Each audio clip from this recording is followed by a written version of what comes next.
Estamos en Palabra de Campo y es momento de hablar de política, de economía, de la Argentina, de la coyuntura. Y cuando digo todo esto lo presento a nuestro analista político Sebastián Dumont. ¿Cómo estás, Seba? Buen día. Hola, Dani, ¿cómo estás? Buen día, un saludo para todos. ¿Cómo va? Muy bien.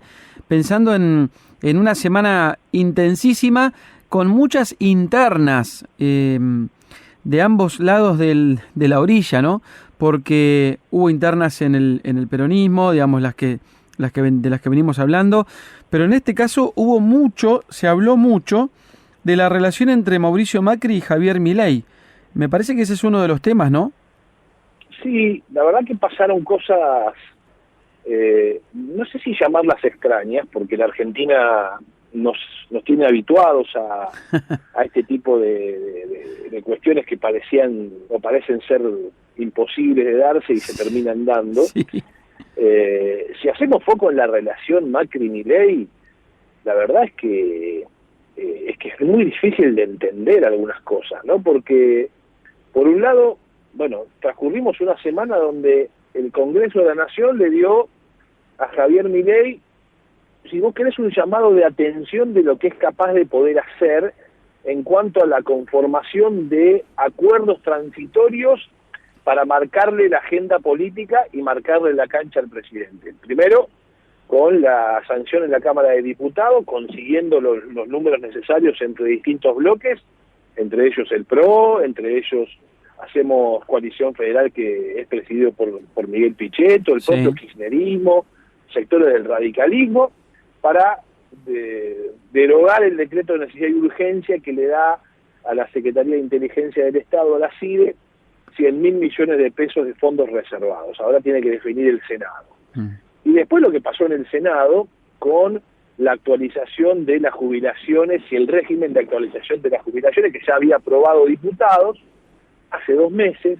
Extrañamente no hubo negociaciones en el medio, o pareciera ser que no las hubo lo suficiente como para evitar que se llegara al recinto y que en definitiva terminara siendo aprobado como se aprobó, y que lo obligue al presidente Milei a anunciar que va a vetar ese proyecto, donde por un lado trasciende y se conoce, además lo cuentan los propios senadores, que Macri levantó el teléfono para pedirles a los senadores del PRO que voten a favor del proyecto, es decir, en contra del gobierno, y después sale Macri con un posteo en la cuenta de X diciendo que él está de acuerdo con que el presidente vete ese proyecto.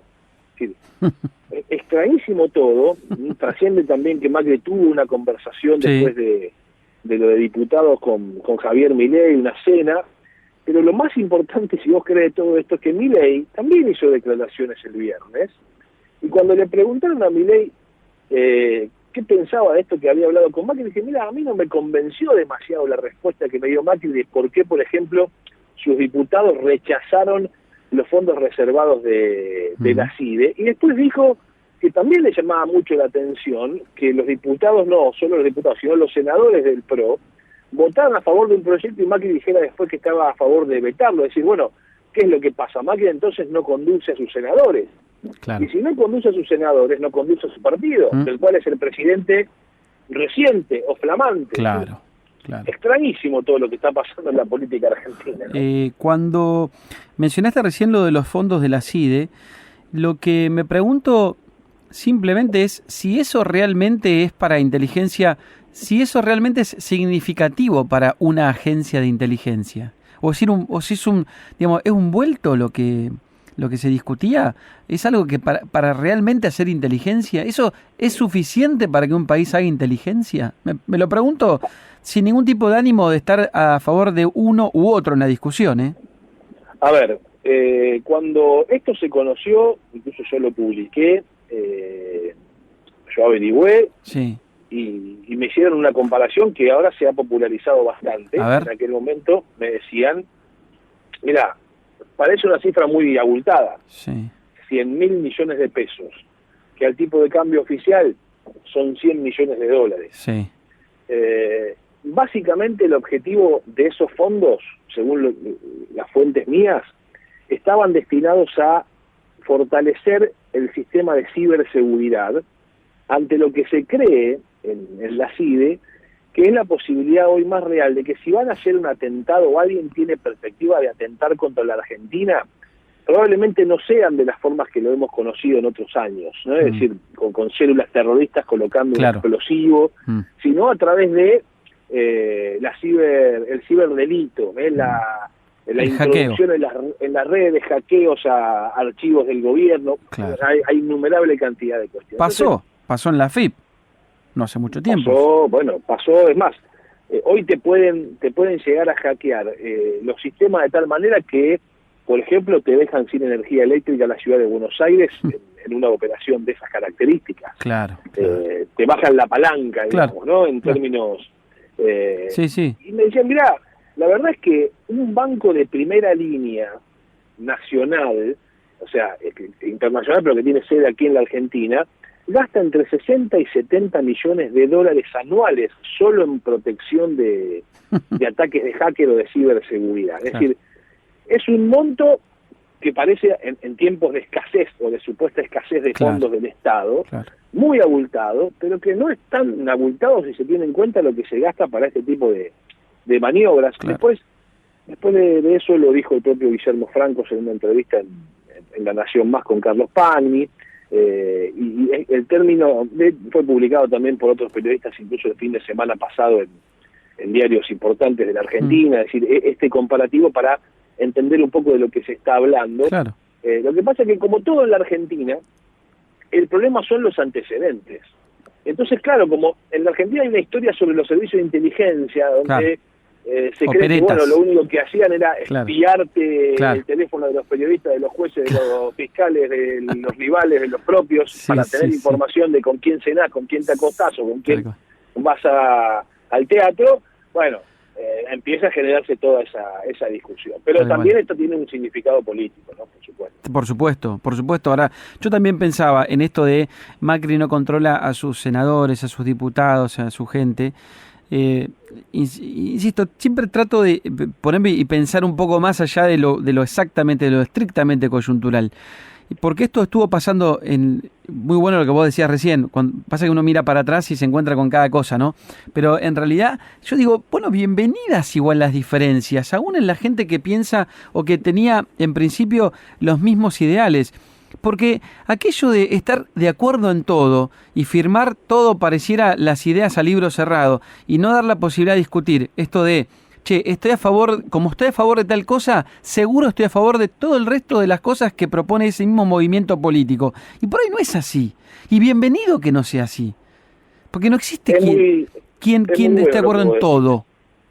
No, es muy bueno lo que vos decís, es cierto. Eso significaría un grado de madurez en los actores políticos de la Argentina que yo por ahora no veo que lo tengan. Que muchas veces lo declaman, ¿no? Pero cuando llega la hora de la verdad y de los bifes, no nos gusta que nos disientan desde adentro mismo de nuestra fuerza política. Claro.